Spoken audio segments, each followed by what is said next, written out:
Assalamualaikum warahmatullahi wabarakatuh dan selamat pagi. Saya ucapkan kepada murid-murid semua. Semua sudah bersedia untuk belajar hari ini? Baiklah. Jadi saya andaikan kamu semua bersemangat dan tak sabar nak belajar dengan saya hari ini. Okey. Jadi mari kita mulakan kelas hari ini. Di papan putih saya tampal satu kertas maju yang telah dilukis ataupun dilakar gambar ini atau gambar raja ini. Jadi boleh saya minta kamu perhatikan gambar raja ini dan cuba fikir kaitannya. Apakah kaitannya ataupun benda ini berkait dengan apa gambar raja ini? Ada siapa boleh bagi tahu saya? Okey, kalau macam tu saya minta Hakim sila berdiri dan boleh bagi sedikit apa yang awak nampak gambaran daripada gambar raja dekat papan putih ni. Okey, betul ada pokok. Lagi, apa yang awak nampak? Ada jalan raya. Betul, jalan raya. Lagi? Ini apa ni? Petak-petak ni. Sawah, bukan sawah. Okey, apa lagi? Betul. Ini adalah rumah ataupun kita panggil sebagai kawasan pertempatan. Okey, Hakim sila duduk. Terima kasih. Okey, baiklah. Murid-murid semua, di sini ada 4 bahagian, maksudnya ini jenis yang pertama, jenis kedua, jenis ketiga dan jenis yang keempat. Tapi apakah yang berbeza antara keempat-empat ini? Semua ada jalan raya kan? Betul, semua ada jalan raya. Semua ada pokok. Ada. Semua ada kawasan pertempatan atau rumah. Betul ada. So apa yang berbeza? Okey, cuba kamu fikir. Apa yang berbeza daripada keempat-empat gambar ini? Keempat-empat gambar lukisan ini. Cuba kamu fikir, kamu tenung, kamu tengok. Apa yang berbeza? Apa? Bilangan rumah. Okey. Bilangan rumah. Bilangan yang berbeza yang ada 1, 2, 3, 4, 5, 6, 7, 8, 9, 10, 11, 12. Ada 12. Ni ada 1, 2. Ni ada dalam kurang 18. Okey, itu yang berbeza. Okey, tapi bukan dia saya nak. Yang sebetulnya berbeza yang kamu nampak. Pandai pun. Okey, bagi tepukan untuk Aini. Betul lah. Apa yang berbeza? Yang paling kita nampak berbeza dalam gambar ini adalah susunan rumah. Cuba kamu tengok. Yang ni diduduk macam ni, setempat macam ni. Yang ni diikut jalan je kan? Diikut satu-satu. Yang ni dia macam ada kawasan masing-masing. Maksudnya ada tempat masing-masing. Dan yang ini duduk secara bersederak. Okey. Jadi, apakah kaitan gambar raja ni dengan topik yang kita nak belajar? Sebenarnya, ini adalah pola-pola pertempatan ataupun kita panggil sebagai jenis pertempatan. Pola pertempatan ni dia merujuk kepada macam mana kita susun rumah. Rumah tu tersusun. Cuba kamu tengok. Yang ni macam berkelompok kan? Yang ni macam berpusat. Yang ni macam berkelompok. Yang ni maksudnya ada kelompok-kelompok dia. Yang ni berpusat, bertumpu. Yang ni dia macam mengikuti jalan ni, ikut je sepanjang jalan. Yang ni tidak tetap. Jadi apa yang kita nak belajar hari ini adalah pola-pola pertempatan di Malaysia. Okey, jom kita teruskan.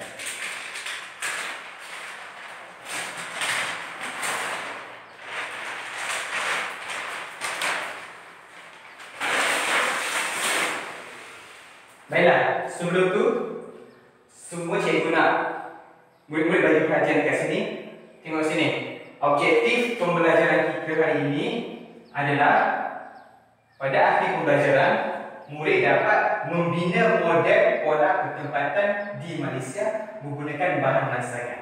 Membina model maksudnya nanti kamu ada aktiviti berkumpulan dan kamu harus membina ataupun menghasilkan model. Okey, macam mana nak buat benda tu? Nanti cikgu akan terangkan. Okey.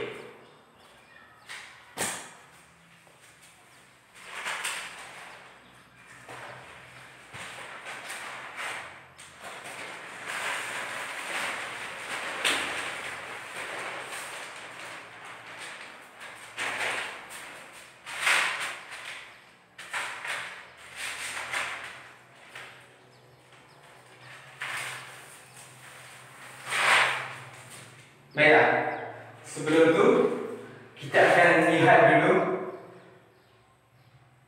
apakah jenis ataupun pola pertempatan di Malaysia. Maaf cikgu tertinggal kat sini.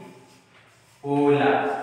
Okey, pola pertempatan di Malaysia. Okey.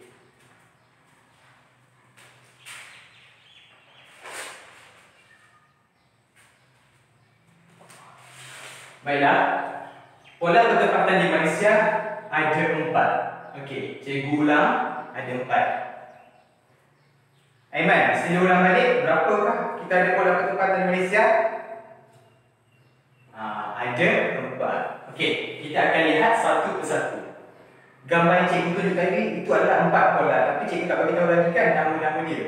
Jadi nama-nama bagi pola yang ada dalam gambar rajah yang cikgu tunjuk tadi, kita akan tengok satu persatu.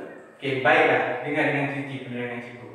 Okey, yang pertama, pola pertempatan berpusat. Okey. Pertempatan berpusat. Ya.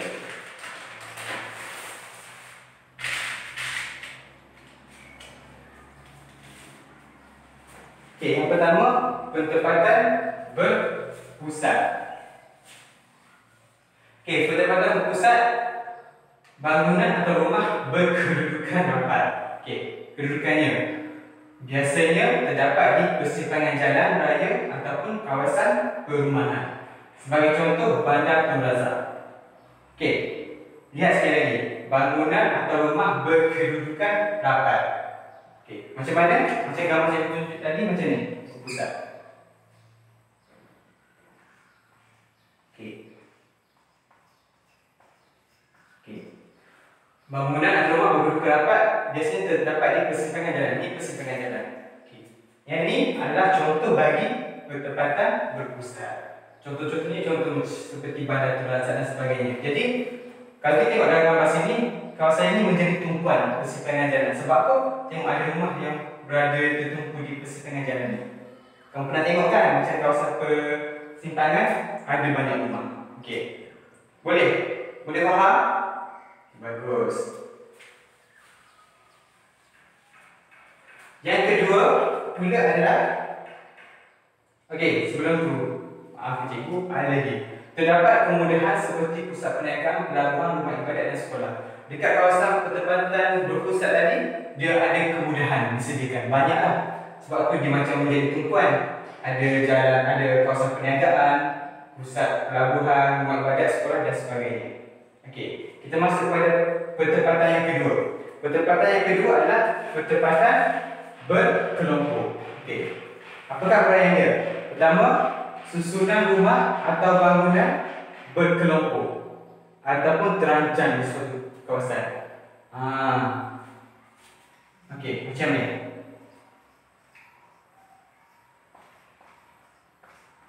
Nampak tak susunan dia? Dia berkelompok. Dia ada dekat satu kawasan tapi dia duduk rapat-rapat. Yang tu berkelompok. Maksudnya terancang. Kenapa terancang? Tengok sini ada 3.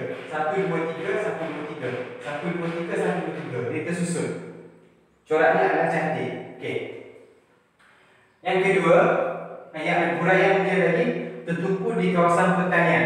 Misalnya pertempatan rancangan pembangunan tanah persekutuan seperti FEDA.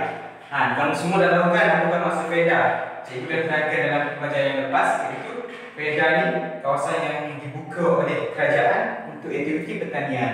Kerajaan buka kawasan hutan untuk orang masuk dan orang melakukan aktiviti pertanian seperti tanam gertak, kelapa sawit dan sebagainya. Jadi kawasan faedah-faedah ni adalah kebanyakannya bertempatan berkelompok. Sebab apa? Sebab dirancang. Dirancang oleh siapa? Kerajaan yang merancang. Contohnya seperti faedah Cholak di Perak, faedah Etawa Johor dan juga faedah Sahabat di Sabah. Okey. Semua boleh ikut. Sekarang ni kita ada dua jenis. Sekarang kita dah tengok dua jenis, iaitu bertempatan berpusat dan juga bertempatan berkelompok. Okey, boleh? Boleh cikgu teruskan? Okey, baik, kita teruskan untuk yang kedua, yang seterusnya.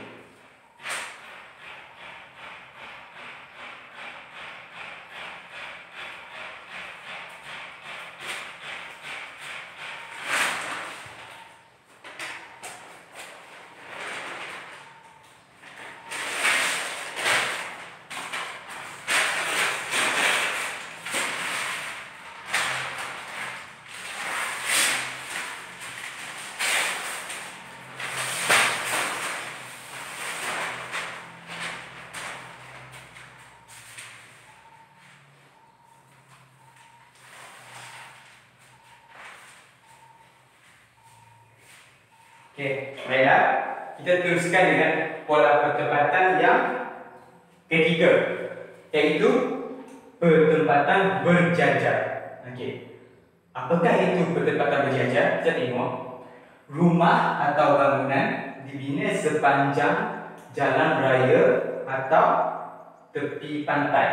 Okey. Ingat di jalan raya atau tepi pantai, ataupun kita boleh tambah lagi di kawasan sungai. Tersusun secara deretan dan hampir seragam. Okey. Macam mana? Macam ni. Ini jalan raya ataupun pinggir pantai ataupun sungai.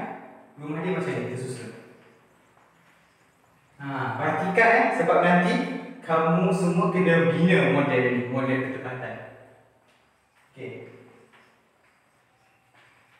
Okey, tengok.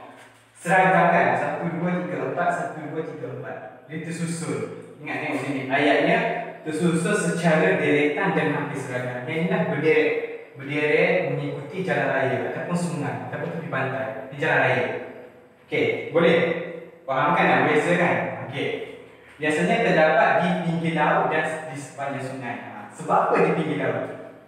Pernah nampak kan dekat kawasan perumahan dekat pantai tu? Kalau dekat tepi jalan tu ada rumah sana pusat sebiji. Macam itulah contohnya seragam. Begitu juga dengan dekat sungai. Kawasan sungai tu kan ada sumber air bersih, sumber makanan. Kalau orang zaman dulu dia guna sungai itu sebagai sumber untuk minum dan kegunaan domestik dan juga untuk mendapatkan hasil-hasil sungai. Jadi biasanya orang zaman dulu akan bina rumah di tepi-tepi sungai. Jadi corak perumahan seperti ini kita panggil sebagai pertempatan berjajar. Okey. Okey. Aina faham apa yang dia cakap? Okey, nampak macam mengantuk je. Okey, sila fokus. Kalau rasa mengantuk boleh ke tandas dan boleh basuh muka. Okey. Yang lain boleh kita teruskan. Okey, baik. Dan biasanya perumahan pertempatan berjajar ini terdapat di Sungai Rajang. Tahu kan Sungai Rajang terdapat di Sarawak dan juga di pesisir pantai Kuala Besut di Terengganu. Okey. Jadi kawasan pertempatan ini termasuk dalam pertempatan berjajar. Okey. Dan yang terakhir kita tengok pula pertempatan berselera. Yang ini paling senang. Sebab apa? Sebab coraknya tu corak perumahan tidak tetap, tiada keseragaman dan dibina secara berselera.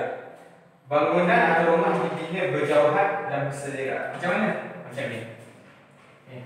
Ini jalan raya. Okey, ini corak rumah. Rumah dibina berjauhan dan berselera antara satu sama lain. Dia tiada susunan yang khusus untuk corak perumahan seperti ini. Okey. Susun akta bertaburan ataupun tidak seragam. Dengan kata lain, dia disusun secara berselera. Okey. Dan yang seterusnya Huraiannya adalah biasanya terdapat di kawasan kampung, kampung yang biasa bukan kawasan pertanian, di kebun getah dan sayuran. Contohnya di Bukit Tinggi, di Pahang, kawasan pertanian, dan juga di Kundasan, di Tanah Tinggi, Kundasan di Sabah. Okey. Jadi, kalau pertempatan berselera ni, secara dengan kata lain, dengan kata mudahnya, corak perumahan itu berselera, tiada susunan yang seragam dan dibina secara bebas oleh penduduk ataupun orang di sana. Okey, jadi tengok sekali lagi macam mana corak perumahannya, iaitu dibina secara berselera dan tiada keseragaman. Okey. Jadi kita ulang balik penerangan saya. Ada berapa corak pertempatan? Ada berapa kelas? Betul, ada 4. Iaitu pertama, pertempatan berpusat. Yang kedua, apa? Okey, Aiman, sila ulang. Pertempatan apa? Yang kedua? Berkelompok. Yang ketiga, pertempatan berjajar. Dan yang keempat, pertempatan berselera. Okey. Sebenarnya jenis-jenis pertempatan ni lah yang mencorakkan taburan penduduk dekat Malaysia. Maksudnya macam mana susunan rumah tu. Tu yang kita nak fokus dengan pertempatan, pola-pola pertempatan ataupun jenis-jenis pertempatan. Okey. Jadi benda ni kita boleh tahu lah, kita boleh anggapkan. Okey, kalau contohnya dekat kawasan pinggir pantai macam mana corak pola pertempatan dia. Kalau kawasan bandar macam mana? Kalau kawasan pertanian macam mana? Kawasan hutan macam mana? Itu fungsinya, kita nak membezakan. Semua boleh ikut setakat ni? Okay. Semua cikgu nampak macam ngantuk je semua. Okey, kalau macam tu kita akan mulakan dengan aktiviti. Okey, baiklah.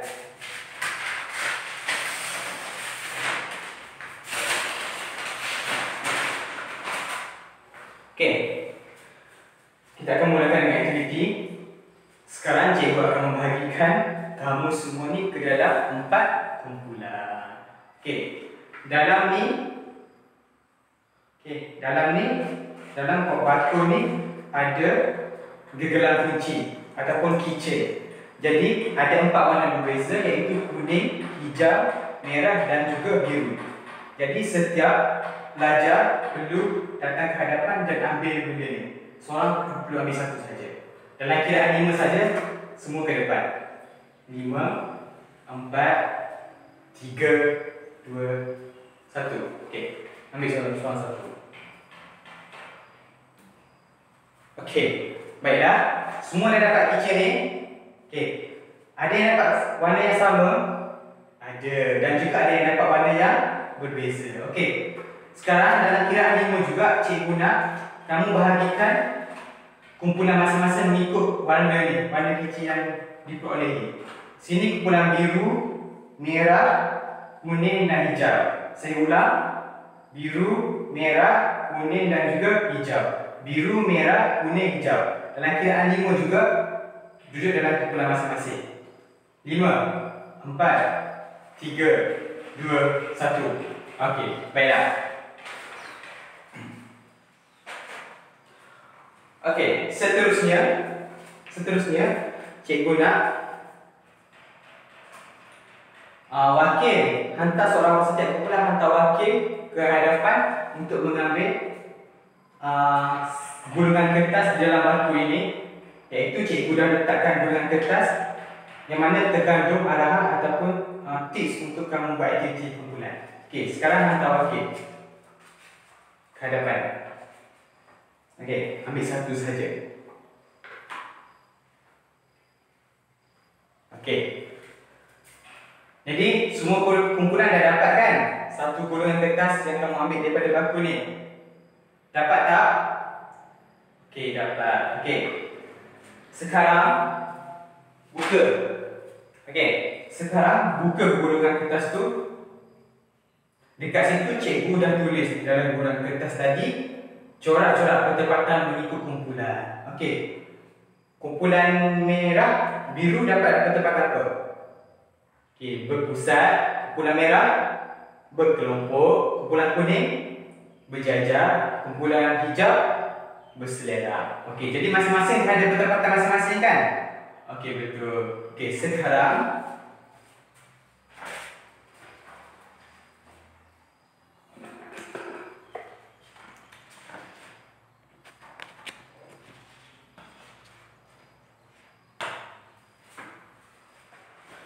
sekarang ketua kumpulan tadi, wakil kumpulan diminta untuk hadir ke hadapan sekali lagi dan mengambil peralatan-peralatan untuk membina model bertepatan, iaitu kita ada kad manila, ada selotip, ada gunting dan ada kertas berwarna hitam untuk kamu bina model bertepatan. Okey. Arahan untuk membina model bertepatan tu cikgu dah tulis dengan lengkap di dalam gulungan kertas tadi. Jadi setiap kumpulan perlu merujuk arahan tersebut ya untuk menghasilkan. Macam mana nak buat? Saya sudah terangkan kat situ kan. Okay, sekarang boleh datang ambil. Okay.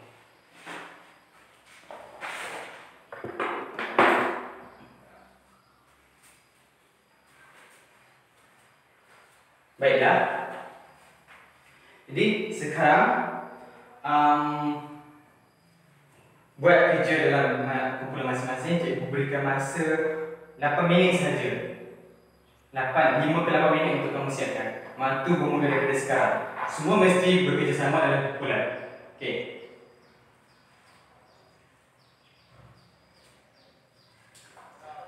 Okey, baiklah. Masa sudah tamat.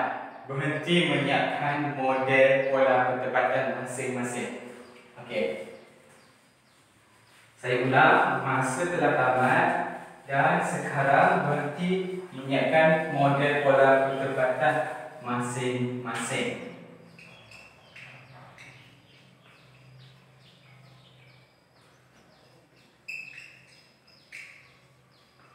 Okey, semua dah siap kan? Okey, jadi sekarang kita akan mulakan aktiviti pembentangan. Okey, sekarang ni cikgu akan mulakan. Setiap kumpulan perlu menghantar wakil ke hadapan dan membentangkan model yang telah dihasilkan oleh kumpulan masing-masing. Kita mulakan dengan kumpulan yang pertama, iaitu kumpulan biru. Dengan modelnya adalah model apa? Model bertepatan berpusat. Okey.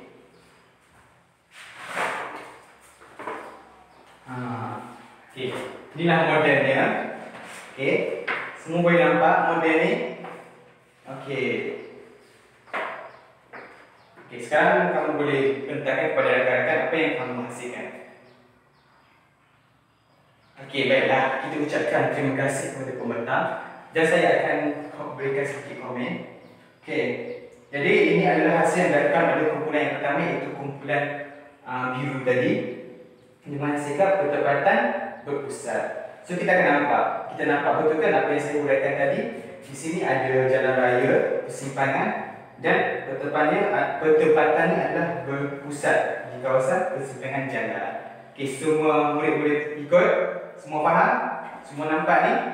Okey, terima kasih dan tahniah kita ucapkan kepada kumpulan yang pertama, iaitu kumpulan biru. Okey, sekarang kita persilakan kumpulan yang kedua, iaitu kumpulan merah.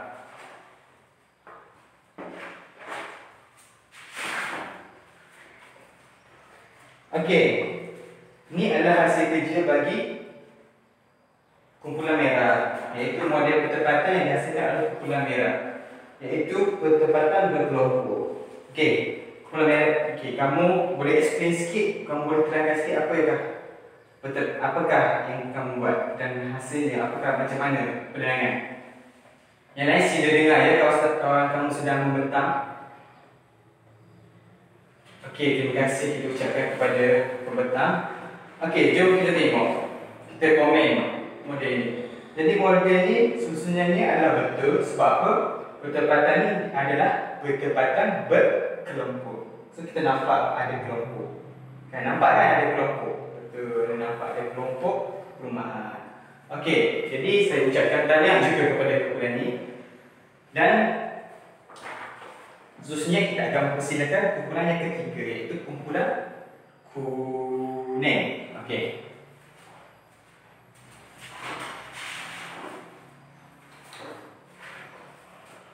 Baiklah, kumpulan kuning ini adalah model pertempatan, model pola pertempatan yang dihasilkan oleh kumpulan kuning. So, kumpulan kuning menghasilkan model pertempatan berjajar. Okey. Jadi, kamu boleh mula membentang sekarang. Okey, terima kasih untuk pembentangan yang bernas itu. Jadi, sekarang kita akan komen. Okey. Kita tengok susunan rumah-rumah ni berjajar ke tak kelas? Amy, bangun dan beritahu dekat kelas, kakak-kakak kamu dan dekat saya, adakah susunannya adalah sejajar? Betul. Kita tengok kan? Okey, terima kasih. Saya duduk. Kita tengok dekat sini, macam mana susunan dia. Kan, berjajar mengikut di sepanjang jalan raya. Okey, kita ucapkan tahniah untuk kumpulan ini. Dan kita akan bergerak pada kumpulan yang terakhir, iaitu kumpulan hijau.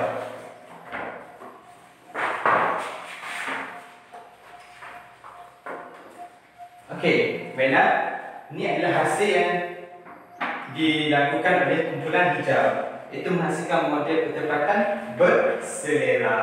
Okey, kelas, nampak tak kedudukan rumah ni? Macam mana? Berselera kan? Tak seragam kan?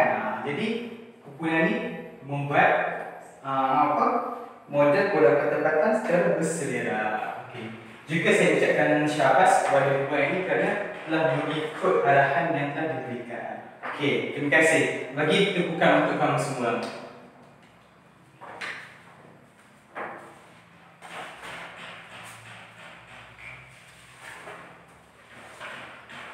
Baiklah kelas, kita telah hampir ke penghujung kelas kita untuk kali ini. Jadi sebelum kelas kita berakhir, saya ada ingin memberikan lembaran kerja untuk kamu siapkan dan hantar kepada saya pada hari Ahad depan. Okey, boleh? Hantar bila? Hantar hari Ahad depan. Okey, ambil soalan satu.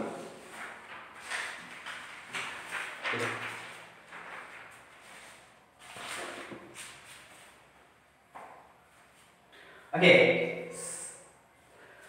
kelas kita telah hampir tamat. Jadi sekarang cikgu nak minta Zaki untuk memberikan sedikit pandangan tentang apa yang kita pelajari. Apa-apa sahaja.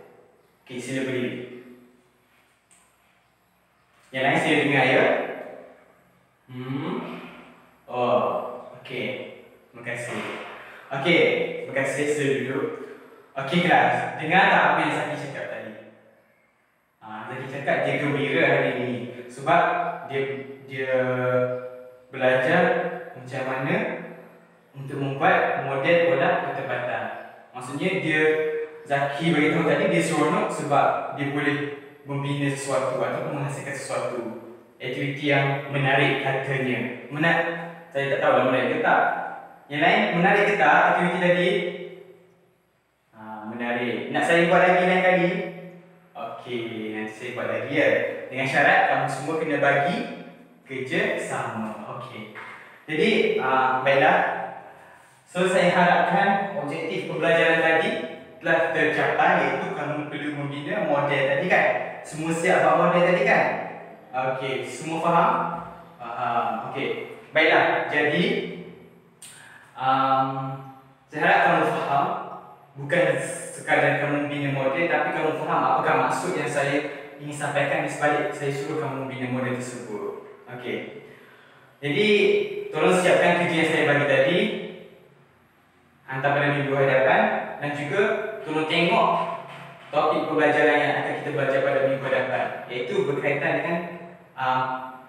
berkaitan dengan krisis ataupun sumber air di Malaysia, sumber air dan krisis air di Malaysia. Jadi, minta kamu buka buku ataupun buka bahan bacaan yang berkaitan untuk buat sedikit persiapan untuk kelas yang akan datang. Boleh? Okey, baiklah. Kalau macam tu, saya sudahi kelas kita dengan wabillahi taufiq wal hidayah. Wassalamualaikum warahmatullahi wabarakatuh. Okey, jaga diri semua. Bye.